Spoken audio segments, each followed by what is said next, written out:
Hello and welcome to episode 11 of the Guinness World Records Gamers Podcast. I'm your host and editor of the Guinness World Records Gamers Edition, Mike Plant, and with me as ever is Luke Wakeham, our Gamers Records manager. Hello. And our pair of trained, released journalists. Released from the zoo. I was going to question trained. Good point, actually. Yeah. Jack Turner and Andy Loughlin, good to have you guys here as ever. Thanks very much, Mike. Good to be here. Yeah. Glad you said that. Yeah, good to be here. So we've got a really good show for you this week. We'll be tackling all of the week's big news. We'll be talking about an interesting letter we had from a listener about games which you wish would be updated for the modern day. We'll get that when we get to that. Cool.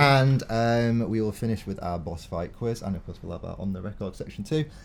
And to start, we'll discuss the games we have been playing recently. Say if you enjoy the show, please you can watch our older shows by googling Guinness World Records. You'll find our iTunes page and our YouTube channel, of course.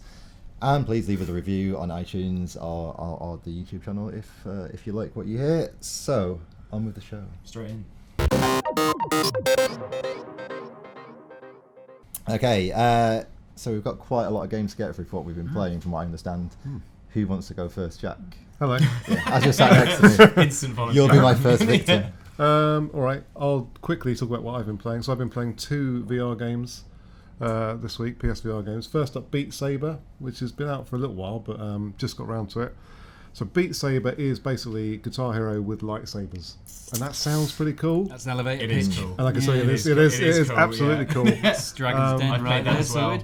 It's awesome, isn't it? So basically, you use the Move controllers. You've got a track in front of you, and these colour blocks are zooming towards your face, and they've got arrows, and you have to use the sabers in a certain direction to hit the notes at the right time. And yeah, so basically you end up flailing around like an absolute loon. And as if that's not bad enough, they also introduce barriers as well, like walls, and you have to duck under them and squeeze through them. And it's weird because the game starts you off relatively gently, but within a couple of songs you're flailing about, and to anyone watching you outside of VR, it probably looks a bit weird. Because it's almost like, but it's almost like the game is good at encouraging people to dance who don't want to dance. Because if you're watching someone, they are basically dancing, because that's what you're doing. You're moving around, moving your whole body. Could you learn around. a dance? I mean, it'd be a weird dance. You are just kind of like... You'd have plenty of room on the dance floor in your local club if you were doing some of these moves. That is how you dance, though. Oh yeah, it's how I dance. Yeah. But it's good because it introduces new concepts. So initially you're just trying to hit the blocks, and that's hard enough as it is. But then, so there's barriers coming your way, you've got to duck under them. And then there's also modes where you have to move as much as possible. So you have to do so many, let's say 7,000, movements with your arms. And so you're trying to move your arms in between hitting the notes and trying to make the bigger circles with your arms. So it's basically a workout. It is. I was knackered. The first time I played it for about 90 minutes, and I was absolutely done. You should strap little weights to the move. You absolutely do not need to do that. Or be better if you did. Yeah, maybe. I mean, obviously, I'm horribly unfit. So, but then you do that. But there's also a mode where you have to use as little movement as possible. So you have your arms by your side, and you'll just do little flicks of the wrist trying to hit everything. That's cool. But yeah, it's really cool. The music's. It's not licensed music. I think it's made specifically for Beat Saber, but it's sort of high energy, like EDM stuff. But I think on the PC version, I think I might say you can import other songs, and it kind of adapts itself to them. I'm not sure if that's a feature on the PSVR version yet. No, it isn't. I mean, that would be pretty cool. So that's Beat Saber, which I've been enjoying. The other thing which is interesting about Beat Saber is that EA must be kicking themselves that they didn't just make this game and call it Star Wars dance. Oh yeah, Star Wars canteen dance. Yeah. It's weird because when you're playing the game, it really does feel like lightsabers. You've got like dual lightsabers, and when you hit them together as well, they start vibrate. sparks and vibrating. It vibrates, and you think, how hard? Like you say, how hard would it be to make a really cool lightsaber game? You could do that. Get that. What's that song? Just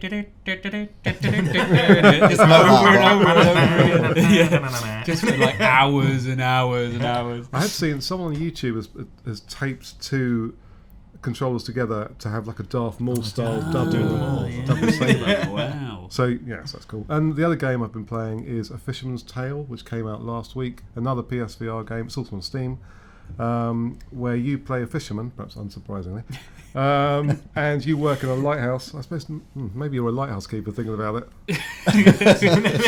I don't think so. If it's the Who would the fisherman's fisherman tale. be? You could be referred to? both. You could live in a lighthouse. You could look after the lighthouse and by also day, fish. Yeah. an amazing fisherman. Yeah. By night, lighthouse keeper. So you're Like Batman. yeah, exactly like Batman. Yeah. Oh, So he's got the same. He's got the light as well, isn't he? That's He true can enough. just That's fish- he's virtually fish- there. Good point. So What Wouldn't he this just is be about. wouldn't he just be calling upon himself? Yeah. If he said, I'm going to turn the lighthouse on. Oh, I'm needed. I need a tin of tuna. Keeps sending it the wrong way over Gotham City instead of into the Yeah. So the game. So you have to get to the top of the lighthouse to set the light off, and the way it works is you start off inside the lighthouse in a room, and in the middle of the room is a diorama of the lighthouse, and in that little diorama is a puppet, which is you, and it moves around as you move around the room. Sounds And terrifying. if you look outside your window, if you look up outside your window, there's a bigger guy looking down at you, and as you move, they replicate what you're doing. So the puzzle solving is a lot of taking objects and making them bigger, smaller by passing them to your smaller or bigger self. It's really cool. It's really impressive. They're all about PSVR at the moment. Yeah. It's good. Yeah. You should get one. I have visions of you spending your time with your wife and kids, just like Yeah. Just ignoring them, just dancing around. Where's Daddy gone? Yeah. Look at me. So yeah, that's been me this past week. Andy, what have you been up to? I've been playing a game that's been out for quite a while. It's been on many different systems, but I've never picked it up until now, and that's Undertale. It's just a really unusual game, and it's amazing that it's found a kind of critical praise in an audience, because it is odd. It's like, it's kind of like a Zelda, but sort of taken at a skewed angle. So you sort of travel around the world. It's got kind of the sort of retro 8-bit graphics, and kind of wears them really, really well. But the whole point is it kind of subverts your thinking. You can go into combat, like combat triggers, but you don't always have to fight. And actually, you can compliment people, and then they'll go, "Oh, they enjoyed that," and then you can try compliment it again, and they'll go, "Oh, I didn't enjoy that." And then you can kind of charm them. You can and then you can actually just spare them, and they'll just disappear if you feel like they're quite pathetic. Or you can fight them as well. So one battle I got in, he kind of fought him all the way through, and he was giving certain hints, which I didn't get until after I beat him. So I beat him, and then he said, "No, you can't beat him, but you tried. You're an idiot." And then you have to go back and then take a whole different route. So it's just really unusual and like intriguing. And I think from kind of when everything feels a little bit generic at times in games, a little bit like, okay, it's this, it's that, the other. This just feels like a real kind of left turn, which I think is brilliant, and it's amazing. It's persisted really, really well. It's been out for quite a while. It's been on so many different systems, and it still seems to sell well. And it kind of gives you heart that there's good stuff going on in the game. So the clever thing about making a game with graphics that aren't up to the current standard is they don't age, No. so you can keep re-releasing it, and you can make it work on Switch and phones or whatever you want to bring it to. But also, it actually wears it well. I think if it was like almost realistic graphics, I think I'd like it less. It's one of those things that it kind of feels right. It's a little bit kind of sort of fourth wall breaky type thing, But it's great, yeah. I'm loving it. Yeah, I've only been playing it for a couple of hours and something like that, but yeah, I'm loving it. Yeah, definitely going to play a lot more. Cool. Luke. Cool. So I've been playing Resident Evil 2 Remake. Nice. Been very much enjoying that. It was a bit strange going in. I had to kind of adjust my thinking, because right, what kind of Resident Evil game is this? So originally I was like, is it going to be like the original Resident Evil, the remake? That you've just played through as well. Exactly, where you have to kind of remember where certain like corridors are that are dangerous and just avoid them, and this, that, and the other. But no, it wasn't quite like that. I was like, is it kind of like 4, which is very action heavy? And it's like, no, it's not like that either, because I don't have very much ammo, and zombies take a lot to take down, and there's no guarantee that they won't get back up again unless you completely dismember their head. So the police station was just littered with zombies that I'd only sort of like shot a couple of bullets into to run past, and they were just it's so easy to get overwhelmed in that game. So I was like, okay, is it like 7 then? But obviously in 7, the molds, they die. So then they never come back, and that became near the end more of an action sort of heavy game. So this is in its way kind of an entirely new beast. It feels like that it's got all these different elements from the other Resident Evils, but has now become its own thing. It can be quite scary, quite panic-inducing sometimes when there's like, oh my god, there's 3 zombies here. Even though I've got a shotgun, I don't think I'm going to be able to take them all down. I've got to find another route and reassess the situation. And then you throw the tyrant in there, and he's just a nightmare. Although he's quite funny to sort of spoof the AI, because you could be in a safe house in the safe rooms, and he won't go near them. So he'll be in like a corridor coming towards you, but ha ha ha ha, and then disappear in, and he sort of just turns away and goes back the other way. And you're like ha ha, and then lickers are an absolute nightmare as well, because they can crawl on the ceiling. So in the original game, they've just like trotted along in front of you. Now, shotgun, they're gone. Whereas these ones, you'll run past them. You're like and then you'll turn around to take it on, and it's gone. You're like, where is it? It's on the ceiling, and then it jumps and grabs you. It must be nice actually for the developers, because that was probably the idea for the original, but they couldn't have. The technology wasn't quite there to probably make it happen. Whereas now they can just do whatever. They're jumping all over the place, and it looks great. I think it's very atmospheric. The layouts of the different areas are very different. I thought I could go into this with a bit of an advantage knowing how everything worked out. Not at all. Wow. But yeah, I've been really enjoying it so far. I've completed Leon's campaign. I'm partway through Claire's. I've heard that they've released a noir version as DLC, which is all black and white. Wow. I know that sounds a bit just a cosmetic thing, but I can't noir characters, isn't there? All outfits. Apparently, it makes it even more atmospheric because you can't see the colour, obviously, and it becomes even darker and even scarier. So how do you know if you're picking up a red herb or a green herb? Yeah. You know, I didn't even think about that. They do look slightly different. Like the red herbs are kind of droopy. The blue ones are kind of almost like a cactus. So.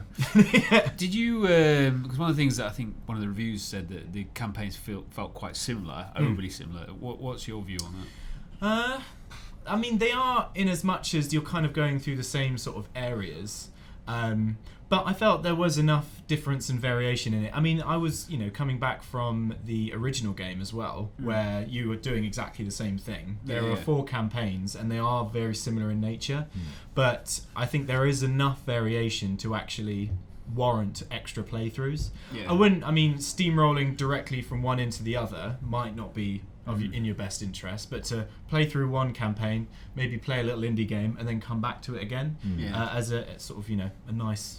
coming back to it. I wish it was a little bit more refined in the way that they'd put the 2 campaigns together, so that because basically when you're Leon and Claire, you're doing the exact same thing sometimes. It would have been nice if when Claire came through, Leon had already done his bit, and vice versa, and if they'd made it a little bit more nuanced. I mean, there was in the police station, there's like one area that I didn't go into as Leon, but I am going to go into as Claire. So it's kind of like, there's that. So there is extras, but and there's extra story beats. So, but it's not like with separate ways where you literally see the story from completely opposite ends and the action from it. Not really. Well, a little bit of both in a way. You are kind of. It's almost like you are doing completely separate things, but also kind of doing the same things at the same time. It's kind of hard to explain, but I didn't quite get that.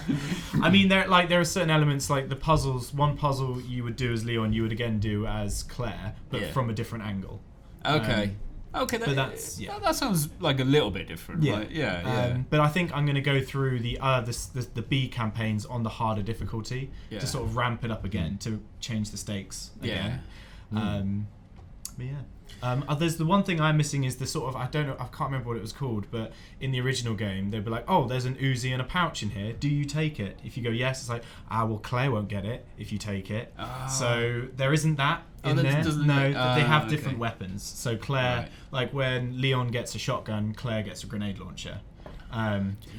Which is actually a lot better for taking it's actually a lot better for taking out lickers, because you can just fire it directly at the ceiling and be like, and hope for the best. So the other game I've only very just started dabbling in is Kingdom Hearts 3. From the very beginning, it says like, do you want to look at the sort of the archive thing to catch you up a little bit? Like, go, that's what happened in Kingdom Hearts 1 I'll and 2. watch that.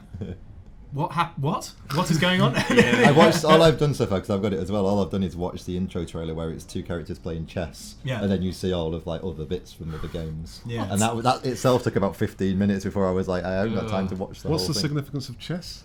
It's showing like it's showing the good and bad things that have happened to the characters. So the idea is that when one, I don't.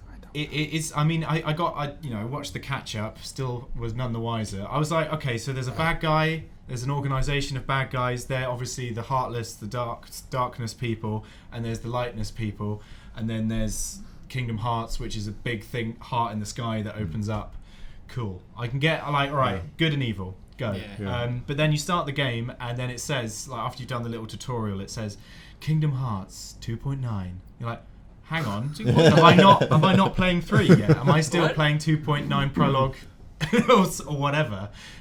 So that was kind of weird. But when I got into the combat and everything, I was like, oh, this is a lot of spectacle. There's a lot of funness that can be had, I think, in the combat. I'm just going to have to, I guess, make up my own story as to what's going on.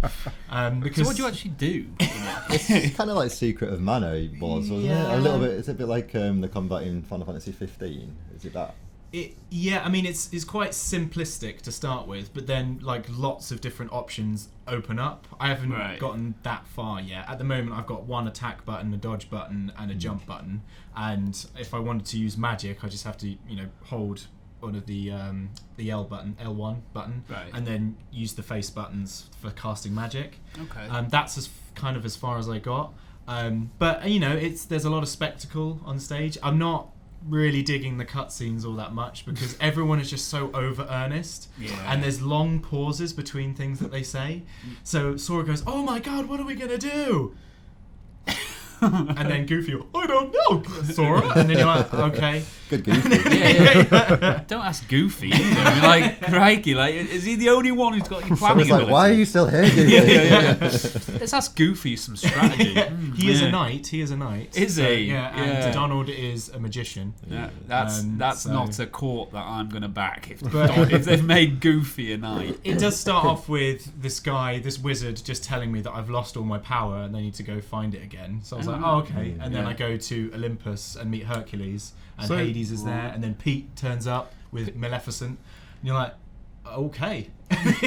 So like, okay. I've got many questions which we don't have to, What we'll do is we'll task Luke to playing this every week. Yeah. We'll have a Kingdom Hearts, Yeah. a Kingdom Hearts update every single I just want to know, obviously, like one of the main things they've promoted this with is that you can, it's got Toy Story in it, right? That's one of the main things. Yeah. So how do you get into the Toy Story world? What's the sort of you have this like gummy ship that you can use from. Okay, do you know what? It's not important. It's a little bit like Mario Odyssey. You have to have cleared the level though before you can go to the next level. I think. Yeah. I think what Jack's if my understanding is correct. I'm still only on Olympus, but I think what Jack's saying is, how do I get to Toy Story as fast as possible? Yeah, that's my question. I don't know yet. Right. Also, so Toy Story, Winnie the Pooh is in it? Is he? I think maybe. I know that Winnie the Pooh's in 2, or is in one of them. Okay. And then I know that in this one you go to like the world from Tangled, All right. and other places. Yeah, there's Big Hero 6 as well. I've seen. Yeah, there's Pirates of the Caribbean. So lots of different things. Lots of Just different Disney choices. stuff in it, but then it's also Final Fantasy as well. Yeah, I think this one's got less than other games. I did hear a mention of Cloud. Yeah. At one point, I was like, Hades was trying to do something. He was trying to take over the universe. I think a separate goal from Organization 13, but there are 2 versions of Organization 13 doing naughty things. 13B. So I'm just like, look, I just have to. I feel clear my head or try to not understand what's going on and just sort of live in the moment. You know, It sounds like an episode of Neighbours. Sora needs to get his power back. Cool, I can focus on that as a goal. Of Lord of the Rings. This is confusing. Yeah. Anyway, should we move on from Kingdom Hearts? Let's come back to it another show because I am interested. I've got more questions now. My main game this week has been Moving House, but I did get a chance to play Wargroove, which is very exciting, by Chucklefish. He published Stardew Valley, I think. So, not that this has much to do. It's actually much more to do with Advance Wars. So it's basically Advance Wars, but where that was all tanks and soldiers with guns, this is knights and infantry with swords and arrows and stuff like that. Played maybe the first 6-7 missions so far. Sort of, it's been relatively easy so far. I'm getting like A's and S rankings. Show off. Well, all I'm saying is I think I'm in Just for too a big dose of reality soon with it. But yeah, so what the difference between Advance Wars and Wargroove is, well, a couple of things, but the main thing is that your characters appear as part of your force as well on the map screen, so you can still recruit, and your barracks can train new soldiers in a sort of Command and Conquer style way, where you buy them with gold. But in Advance Wars, that was the whole game, and the commanders themselves, who you were supposed to be, never appeared on the battlefield, whereas now they do in this game. So in that way, it combines a little bit of Fire Emblem with it too. And the Wargroove comes into it in that once they've attacked and mowed down enough units, they get their groove. They literally get their groove on, which means that they get like a Dragon Ball Z style aura around them, and then they all have each one has like a special attack then, so some might be able to heal forces around them, and some might be able to I can't remember, like make their own units attack harder if they're in proximity to them, stuff like that. And each unit you have and each unit the opposition has like a special way that you can have more damaging attacks, basically like critical attacks. So with like the spearmen, you have to have 2 units of spearmen next to each other, and if you do, then they'll double they'll have critical attacks. So there's a lot of layers of tactics going into it, and yeah, I mean, it's really good so far from what I've played. But I'm only a little bit into it. So has it got Goofy in it? No. Unfortunately, not all games can have Goofy. Yeah. Doesn't it have has a sort of level editor, a map editor as well? Because I've been hearing a lot of people creating their own. Yeah, Advanced War levels and Fire Emblem levels. I've not had a chance to dig into that yet, but yeah, it's pretty cool. It seems to have got a lot of buzz. Like I've seen a lot of the sites talking about it, people on Twitter saying. So it seems to have got. Well, yeah, I mean, there's a lot of love for Advanced War though, and people have been starved of that because Nintendo hasn't created a Advanced Wars game since I don't know since the Game Boy Advance. 2008. There was. What was it called? There was Jewel Strike, I think, and then there was another one after it. So anyway, a long time, and people love that franchise. And Chucklefish very wisely have dug into that and kind of rejuvenated it. So. Chucklefish. Yeah, no, it's really good. Recommend it so far. Right, shall we move on to the news? Yeah. Okay, so obviously last week we changed things up by previewing 2019, so we didn't quite have time to capture some of the news stories that were breaking then, so I thought we'd just go back and revisit some of the bigger things that have happened. So the first thing, Metroid Prime 4. So I don't know if you saw the the Nintendo Direct where Nintendo sort of came out, and see that, it was like a funeral. It was very much an apology video, wasn't it? Very formal, but very...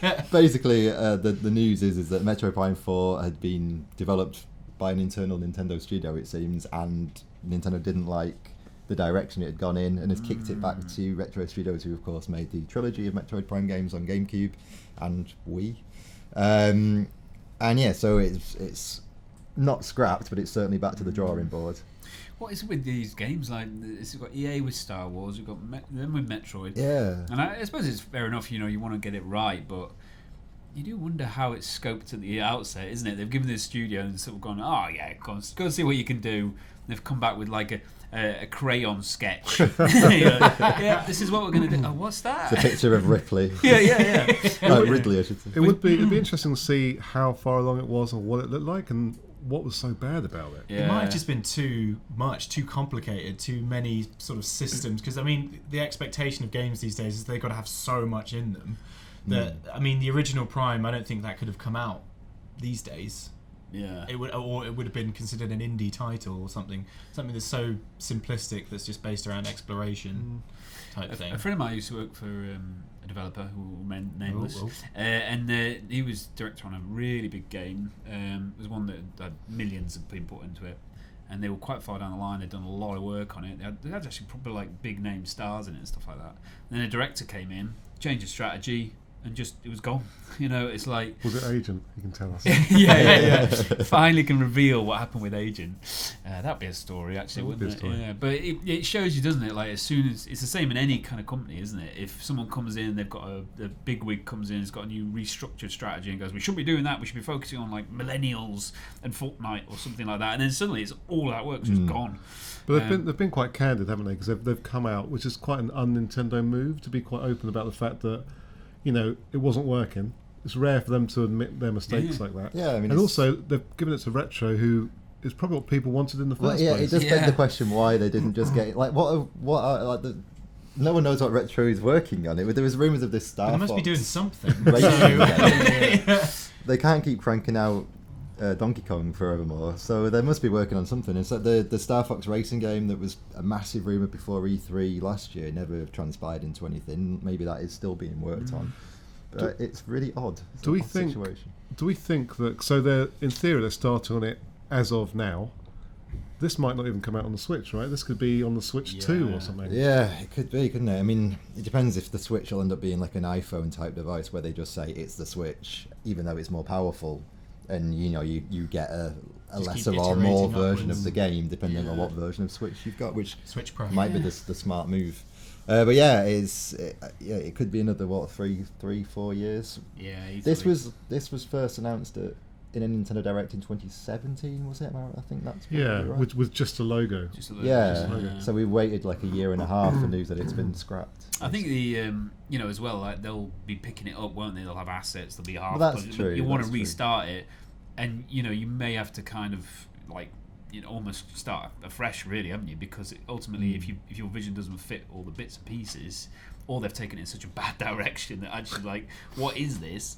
You could have to restart, which would be like a whole 3-year cycle, wouldn't it? Yeah. At least. But it does make me wonder how wrong it could be, because with the Metroid Prime games, you've got that blueprint ready to go, right? The first-person exploration games. But then everyone expects it to be like Breath of the Wild and completely Yeah. Do they, though? rejuvenate. Well, I don't know. Oh my god, that would be weird if it suddenly had to open itself up like Maybe that's what massively. they were attempting, and it turned out Probably. it was too much. And I suppose it'll be one of those things, a bit like StarCraft Ghost, where forever more people will be trying to work out what this game was at this Yeah. point. Well, I guess, And Agent, actually. Like you Agent, say. yeah. I guess it does mean there's more chance now of a remaster of the original trilogy, right? Because they could fill that gap. Tide us over. Yeah. And maybe I'd happily take it. maybe a very quick and awesome 2D, like HD 2D version, because even though I enjoyed Samus Return, they didn't quite scratch the itch of the classic. Like, even if they just redid Fusion and not Other M, that would be the worst thing. No, Um, that was the last proper game, wasn't it? So maybe they were kind of on a home weighed down console. by that expectation. It's like, it's got to be better than that. What was the other one called? There's like Zero Mission. So the two Yeah. Game Boy Advance games or DS games, Game Boy Advance games they were, weren't they? If they just rejigged them for Switch, I'd be more than happy. Put it on the online service. I mean, Well, that if or SNES just- is coming out, I want a HD remaster of it. That's what we're talking. Oh, you want it all, don't you, Mike? Yeah. So yeah, I mean, it's a shame because I do love Metroid, and we're still. It feels like we're a long way away from getting another new game. It does, doesn't it? And it also feels like another one of those back to square one moments with the Star Wars license. It's like, okay, where's this going to go? Is it going to be one of those things like Half-Life 3 that just never happens? And like, kind of those mythical games. Or the Last Guardian came out, so and Duke Nukem Forever. So and you never. or they probably shouldn't. But Agent's one of those ones that there's an amazing story in there. There must be, mustn't there? It's funny that no one's dug that out yet. Anyway, that's for another show. Yeah. So also on the 7th of February, so not long after we've recorded this, we'll get the final round of PlayStation 3 and PS Vita games on PlayStation Plus. I actually made a list of what they. So this on the 7th of Feb, you get For Honor and Hitman both on PS4. Then you get this game called Dive Kick. If anyone watched this. I played that. It's hilarious. So it's a 2D fighting game where you just have to kick each other in the head, basically. You have two buttons. You have a dive button and a kick button. That's it. And Wow. So that's on PS3 and Vita, if I copied this right. Then you've got Metal Gear Solid 4, which is probably the biggest Guns of the thing. I mean, Patriots, I guess to go out on a high, that's pretty good. I know it's like this weirdly unloved Metal Gear game in a weird way, but it is still a really good game. Then Gun House, which is kind of like a puzzle/tower defense game, which looks quite interesting. That's coming on PS4 and Vita. And then Rogue Aces, which is a sort of dogfighting game with planes, but also it's got roguelike elements. Again, that's on PS4 and Vita. So at least Vita's going out with 3 games. PS3's got 2 games, so it's a pretty good end in a way for the PS3 and Vita games on PS Plus. But it's a real shame. I still love the Vita every month getting the Vita games. There's loads that I wouldn't have necessarily bought, but they've kept me very entertained on trips places. And yeah, what was I playing the other day? Read Only Memories. It's excellent. It came out on PS Plus about 3 months ago. It was a really good game, and it's just sort of like a nice little conduit to getting games you wouldn't have actually considered getting, and often you can find gems in it. And I just feel like with it only being PS4 games, as it seems, Yeah. it's a shame, really. I mean, it's kind of the final nail in the coffin of the Vita, I suppose. It is, isn't it? And I assume, as with everything, they've looked at the kind of downloads and seen they've just been going down, down, yeah. and like looked at the kind of the usage stats and just gone, there's no market here, and actually we can take this move. They've upped the storage, haven't they? Cloud storage to 100 gig. Yeah, so 10 you can gig. put save games, and I don't know what else you have. I mean, I don't know how big the average PS4 save game is these days. I mean, that's a lot, isn't it? I mean, it'd be better. The thing I grapple with storage is all the installs. So it's like, okay. But it'd be interesting to see what they do from now, whether they have 2 big hitters like they've got here now, so For Honor and Hitman, 2 big games, like full kind of what you'd say AAA pretty much, or they're going to have a big hitter and some indies. Or a PSVR game. But if they reduce it from 6 games down to 2, you suddenly start to go, that's a bit of you've given me a bit more storage space for stuff I probably won't use that much. It feels like a bit of a kick in the pants, isn't it? Even though I don't actually download the PS3 games anyway, because I gave my PS3 away to someone.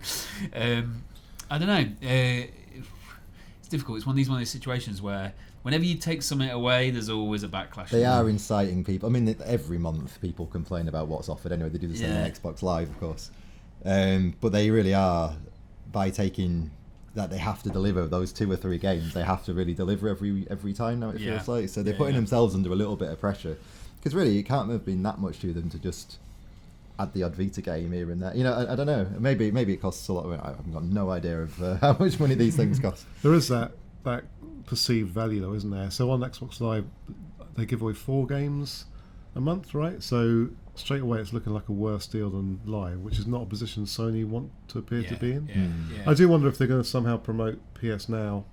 Maybe they'll say, you get like 10 hours PS Now time or something to try and get people using that service. It might even be preparing the way for PS5, because then it means they'll be giving away PS5 and PS4 games, I suppose. That would make a lot of sense, actually. Yeah. I mean, I think also though, because there's still got this ongoing backwards compatibility, lack of backwards compatibility, it starts to make it look even worse, doesn't it? Because people go, well, you're only giving me a small slice of games for free. That's half the genius of what Xbox can do, because they can just keep releasing their old games and say, oh, well, it's backwards compatible now, and it's like a way of keep giving the added value, like Jack said.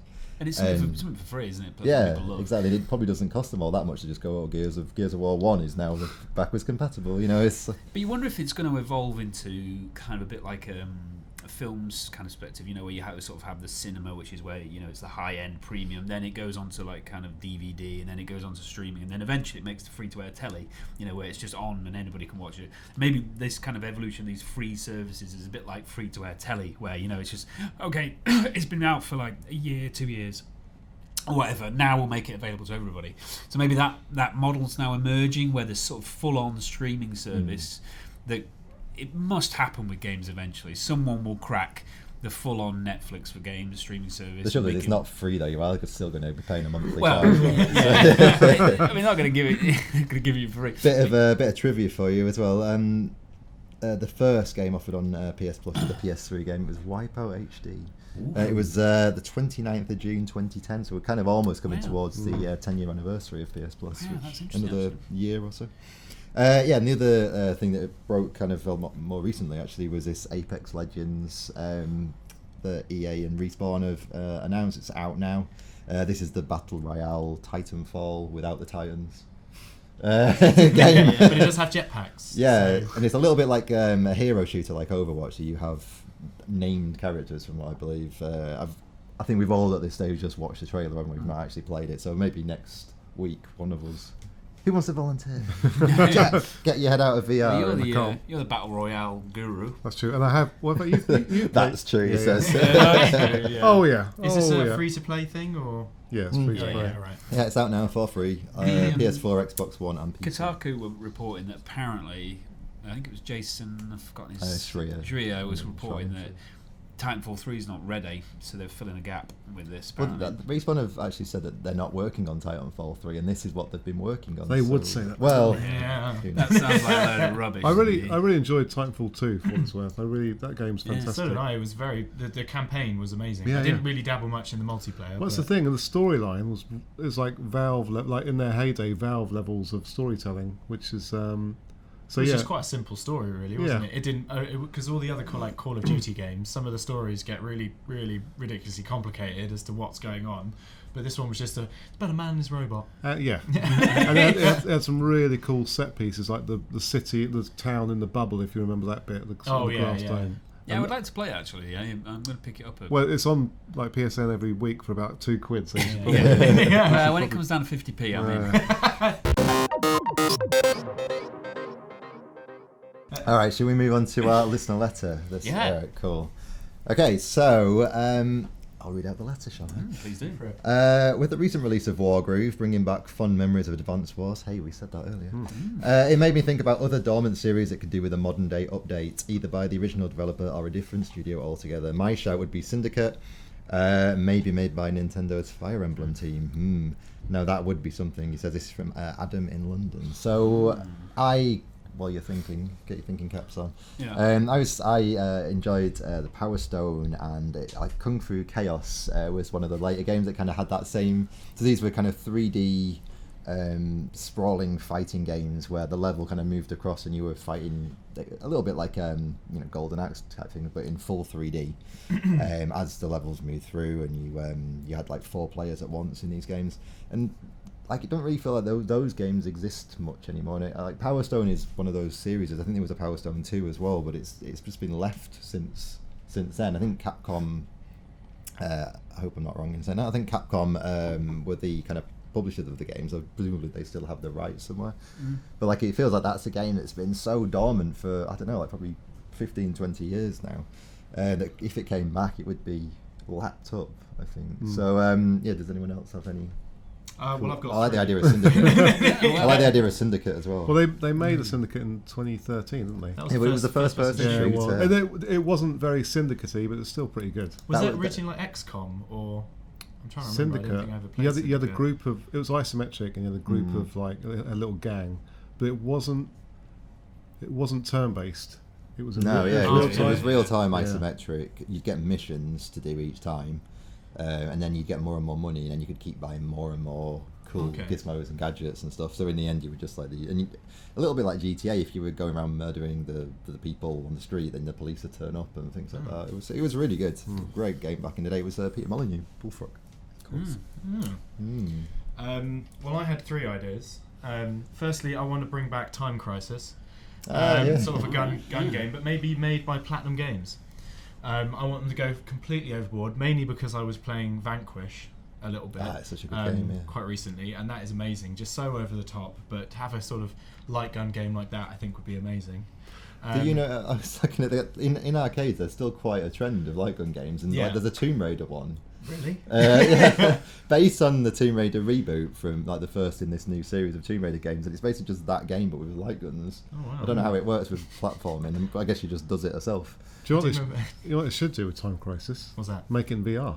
Oh, yeah. Because that'd be pretty good, wouldn't it? A light gun game Oh, in House VR. of the Dead, that'd be good. Yeah, that would yeah, be that's good. But the thing is, with light gun games, you need special equipment to get them to work because LCD TVs. Got it, match up with they don't work with light.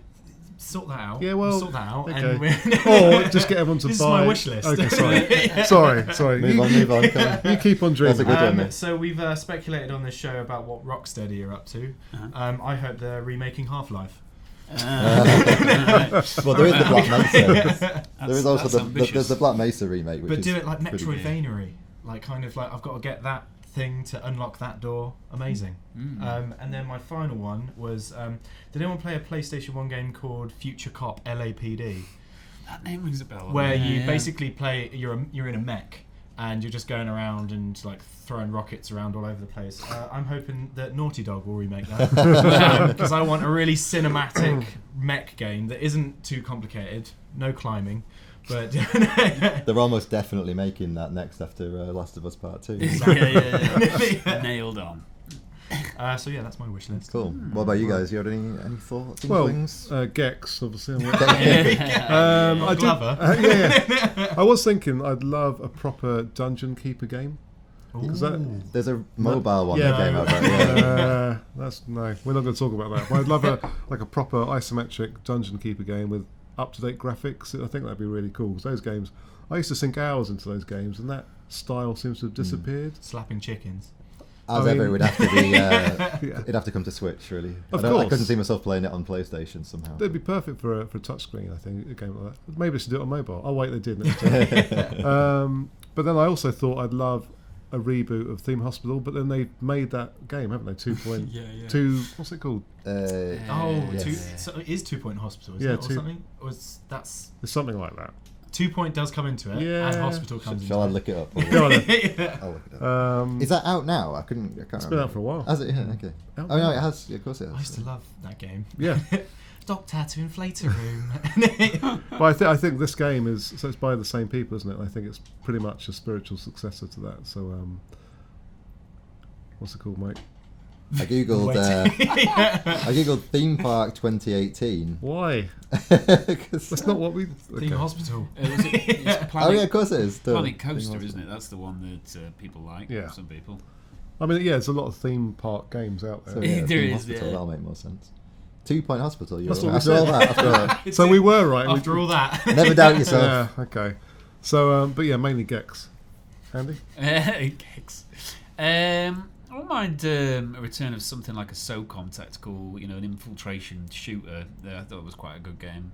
I think that series has died a long time ago, didn't it? I've always had a fondness for the strike games, helicopter games, Yeah. jungle, desert, Forest. like Pond. So that would be good. Pond, yeah. Country party. village. So that actually Train. would work. Train Train wreck. Just stood on a platform for 3 hours. This is a description of my life. So that actually would work in VR, because if you were in the cockpit and all this kind of stuff, and you're like kind of flying over like jungles and Quite a common denominator of all the games we've said, apart from maybe the ones you did. I think they're all EA. yeah, yeah. Dungeon Keeper is. I'm pretty sure Syndicate is. I'm pretty sure that. That was definitely Do you I remember think Future Cop might have been actually. Really? Yeah, I think I might. No way. Yeah. EA basically is just sitting on all its franchises and just not making Star Wars games. What is it even making? Go on, EA. Well, because they bought all the really cool studios and then did nothing with the licenses. Yeah. So, The other one I just thought of is SWAT 4, which is like one of the greatest games, which needs to. It's basically a very, really tactical SWAT game where you're the police going in. And it was an amazing PC game back in the day. And I suppose one shout out for one of my favourites, Echo the Dolphin. I mean, That'd be cool. that would be awesome. Yeah. Do you remember the last level? Was it last or the second to last level, which was just like an absolute beast? You had to do it in one go, and it was to a Pink Floyd track, Welcome to the Machine. You got way farther than I ever. Yeah. That's I renting that completely- game from the video store and not having any idea as to Oh, what's going on. it's crazy hard. Yeah. Like that level is an absolute beast. You have to do it all in one go, and it's really hard, and it's kind of really sinister. But basically, it's this. I think at the end one, you just have a boss, and then you sort of save the ocean or something like that. Hooray! But These days you Yeah. just get trapped in plastic. And that'd be- bring it that'd be the back. end of Bring it back. Let's have another dolphin game. Maybe where David Attenborough could do it, and you just have to avoid plastic bags in the ocean. So, thanks for that, guys. All very good suggestions. Let's hope they were listening. I'm not sure I can say thanks for that. So let's whistle through this because we're rapidly running out of our allotted time, aren't we? But yeah, on the record. So you might as well explain. So, But with PS Plus. Yeah, kind of inspired by PS Plus and games that have appeared on there at one time or another. I mean, that's a lot of games, but I sort of picked out 3 records which I thought were quite interesting. So the first one is the longest cutscene in a video game. Can you guess the game? it's got to be Metal Gear. Yeah, I was going to say. Belongs to Metal Gear Solid 4 Guns of the Patriots. Yeah. Oh, yeah, and yeah. lasts for a staggering 27 minutes. Oh. What? That's a single uninterrupted cutscene. Do we know at what point in the game it is? I watched part of it and I was like, I don't remember. I have played that game to completion, but I do not remember. I remember not watching anything about it. similarly Metal Gear Solid 2 and the last thing at the end of the game when you beat the boss. I remember not being able to watch the end of it because I had to go out and You can't and pause in those those days things. you couldn't pause it. And anyway, So basically, the Metal Gear franchise is renowned for having long cutscenes. But Guns of the Patriots has 8 hours worth of cutscenes with a total playtime of 19 hours. That means the proportion of game devoted to cutscenes is roughly 44%. Whoa! Although impressively, I guess Phantom Pain is kind of the other way around. There's a lot of playtime in that game. Well, in Phantom Pain, all the exposition is in audio tapes, isn't it? Yeah. So they really did change it up. Like, I guess at least Kojima listened to that kind of, if people were criticising it at the time. Yeah, too much. Kind of. So the next one I have here is the first RPG to be remade in Little Big Planet. Is a game is Final Fantasy VII, and was achieved by Jamie Colliver on his YouTube channel Little Big Planet Show. The remake, or is it a reimagining or remaster? Who knows? Took Jamie 2 years. Let's not go there. Took Jamie 2 years to make, and there are 113 videos on his channel presenting the experience of playing it. The remake has cutscenes, music, and text dialogue. The random encounters are a bit weird because basically your little sack boy runs along and then just a monster appears. You jump up and down in it, and then it disappears. So it's kind of more an experience than an actual game. Is it the whole game? Pretty much, yeah. So and he did it in 2 years, and we're still waiting for the remake. They should make it in Dreams. I was just about to say, Mike, do you plan on remaking Final Fantasy VI? Final Fantasy VI is the best. Is your favourite one? Yeah. Well, the That's problem with that is will it. Dreams ever come out? It's the bigger question. It'll come out before the Final Fantasy VII remake. So my last one is kind of inspired by the very first game to be on PlayStation Plus, but this isn't actually the game that was on PlayStation Plus. Is the first racing video game soundtrack CD released was for Wipeout, the original 1995 game. So this was titled Wipeout, the music, and was released alongside the game. Include tracks from the Chemical Brothers, the Prodigy, and Manic Street Preachers. Oh, you did see Manic Street. That's the most 1995 lineup that. I actually owned that CD and the Wipeout 2097 one, which was amazing. Although Manic Street Preachers, it was a remix. Oh, I was going to say that's done by the Dust Brothers, which is the Chemical Brothers, isn't it? The Dust Brothers, wasn't that their alter ego? I think it was. I think it was. The I was going to brothers. work it out. Was the one that was the Chemical Brothers one? I seem to remember. But yeah, that got played on loop. I played a lot of that game. It was just like. So I don't think I'd want the soundtrack to then go, oh yeah, I remember this from the last 15 hours. I like the question you've done here. Did any of you own a video game soundtrack on CD or even vinyl? I had Donkey Kong Country, when you bought it in whatever shop I bought it from, came with a CD with music on it, including some Oasis tracks and things like that. Right. No idea why. Okay, it's a bit weird. I used to play all. I think it had like Degsy's Dinner on it, and it was actually quite deep cuts. That's it was weird. good. Wow. I had the DK rap, or that was No, it was all 64, normal, like normal. normally released music by proper bands and I stuff. remember It was weird. I had a Mortal Kombat single, like a remix of. Wow. I can't remember what. Was that the one that went fight? And then Yeah, I think it was. There's like seven remixes on it. Wow. It was rubbish. Wow. Listened to so many times. Yeah, oh yeah, definitely. Yeah. Walk down crappy memory lane, isn't it? Cool. I think is that that's end excellent. on the record. Yeah. Are you ready, guys? We're going to move on to our boss fight quiz. Yep. Okay, so just to very quickly explain the rules. You've got 3 power-ups. Okay. Power-ups. Yeah. One is the mushroom. That lets you get it wrong and still have why are you another telling go. me the rules? Because you Play never every understand the rules any week. The other one is one of the other ones is the invincibility star. You can only use that on the first 3 questions, so use it wisely. Yeah, thanks. And the third one is the fire flower that will burn away 2 of the answers. You're going to have 5 multiple choice questions. Easy. All right. Do we yourself understand? back. We're ready. Yep. Yeah, we're ready. Okay. Question 1. Oh, I should say the theme this week is games with female protagonists, heroes. Okay. So there you go. Yeah. For no real reason. Just because we were talking about Metroid, and I thought, Okay. I'll do a Metroid quiz, and then I was like, oh, the answers will be Metroid.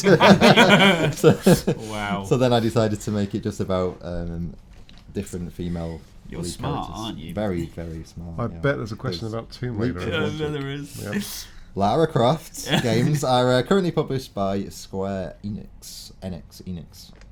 But which publisher released the original Tomb Raider game in 1996? Is it A, Psygnosis, B, Ocean, C, Eidos, or D, Atari? Eidos, wasn't Yeah, it was Eidos, yeah. Eidos, yeah.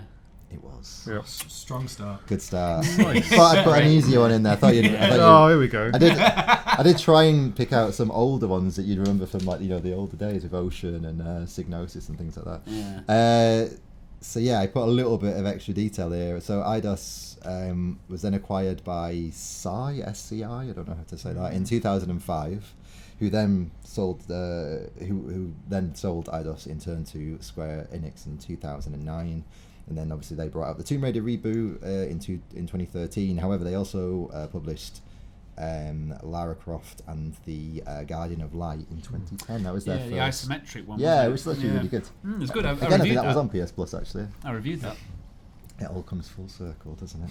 Was it good? Yeah, It was quite good actually. You were played with like a kind of a mystical warrior, like an Incan warrior, Yeah, didn't you? that's it. Oh, didn't you have like a spear? Yeah, It was- Jumped on the you've got spear. It was Oh, I two do player remember as that. well.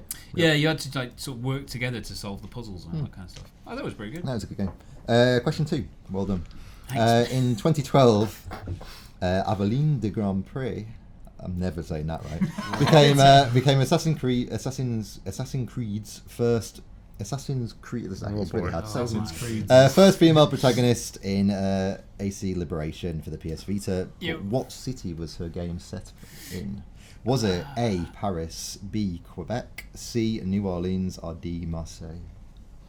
Ooh. Good question.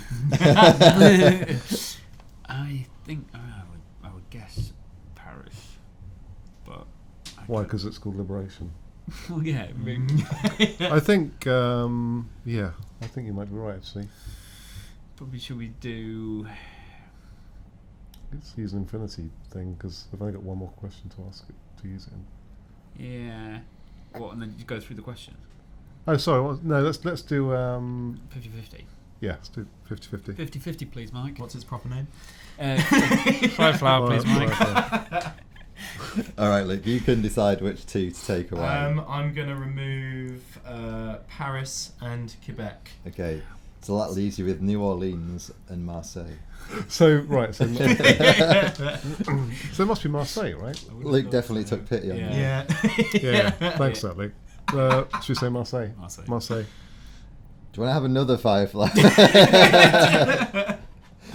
Wow. You can't burn on the second question. Come on. You mean Okay. Invincibility Star? Well, We've well- got to have the Invincibility Star. We'll allow. I'll be nice. You could. I don't want you to take a lead. I had to write all these questions. Yeah, We've yeah. got to release them. We'll use our invincibility star. Okay, good choice, guys. Well, No, it was set in New Orleans. It Wow. was not that Liberation. It was the American Louisiana something. Do you know what? I've played that. I don't remember anything about it. wow. So after a strong start, It was that good. You can't remember any of it. Anyway, Liberation Remastered, so you can play it all again, is coming out this year as well in Oh, March. right. PS4 and Xbox One. Question 3. God, it's all gone to pot already. Yeah. Yeah. Fans of Metroid know only too well how long the gaps between the series games can be. We've already sort of spoke about that. But what is the most time that gamers have had to wait for a new Metroid game? I'll give you a clue. Okay. The gap in this case is between Super Metroid and Metroid Prime.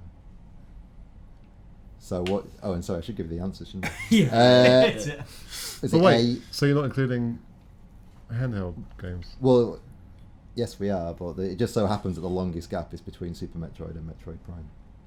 All right. So is it A, 2 Jack, years? You do not look happy. I don't understand. Okay. Basically, how long did it take between the Super Metroid and Metroid Prime is kind of the answer, is the question. So was it A, 2 years, B, 4 years, C, 6 years, and D, 8 years? So if you can work out when Super Metroid came out and when Metroid Prime came out, you'll have the answer. But surely, didn't the Game Boy Advance games come out after Super Metroid? No. Okay. Are you questioning the question? Yeah. Yeah. I researched Questioning it the just question today. master. It was definitely correct. So what was the options again? 2 years, 4 years, 6 years, or 8 years. So you have to try and work out when Super Metroid came out, Yep. or when Metroid Prime came out. And you do have your mushroom. This is not a good No. week for us, is it? No, it's terrible. So Super Metroid's probably 92, I would say. Oh, he's not going to. And then obviously Prime was on the GameCube. Which would be 97. Well, we're going to use. Oh, hang on. Are we going to use a mushroom? Yeah. Oh, we'll use a mushroom, please. Well, that just means you can. That means you can get one. So, you can have one. What were the numbers again? How many years? 2, 4, 6, 8. Okay, so let's say 6. Yeah. 6 years. It was not 6 years. Damn.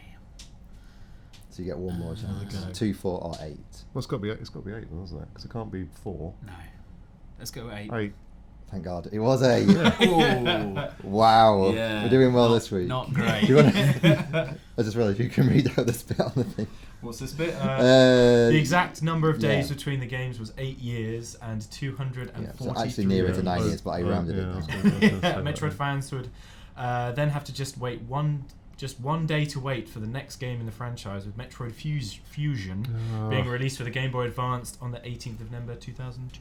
Yeah, For some reason, I thought that came out before. No, so Prime came out on the 17th of November, and then literally the next day Fusion came out, because okay. they tied in, because you could get the costume that time.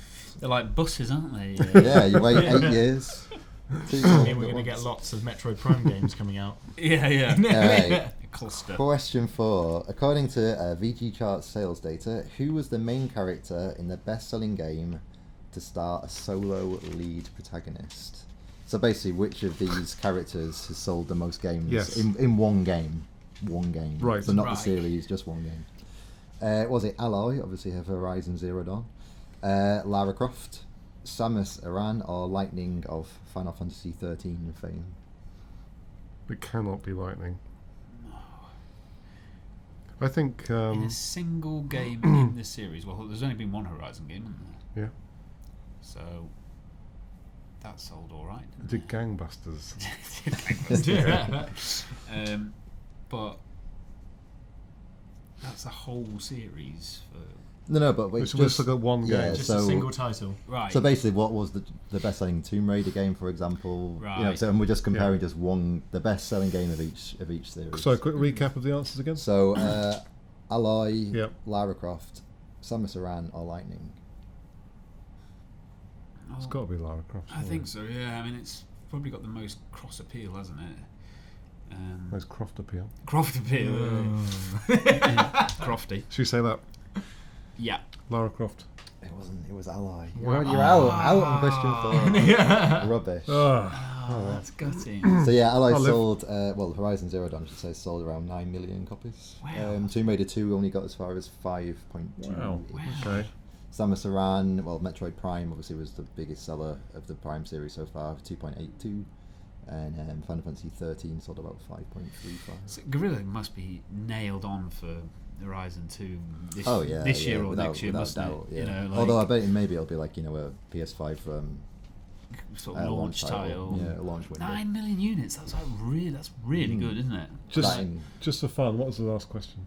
You probably get it as well. Which game starring a female lead has the most recorded speedruns on speedrun.com? Was it Mirror's Edge, Celeste, Super Metroid, or Portal 2? I wouldn't be surprised if that's Mirror's Edge. I would say Super Metroid. Well, you'd both be wrong. Portal 2. No, it was Celeste. Oh god. 5,396. Wow. I still haven't played Celeste. I mean to. Yeah, I'd like to play that actually. Celeste It's is good. the fifth Yeah. most speedrunning game on Speedrun. speedrun.com. Technically, I think it is speedrun.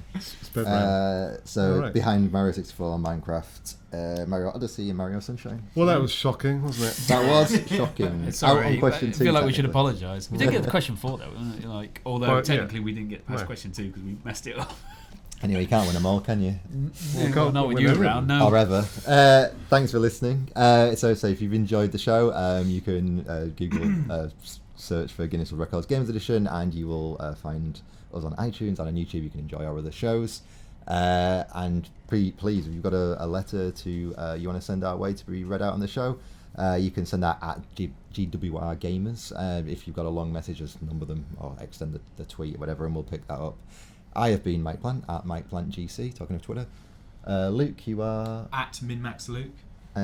Jack At QLC Jack. and Andy. At Media Scribbles. All right, thanks for listening. Bye. Bye. Bye. Bye.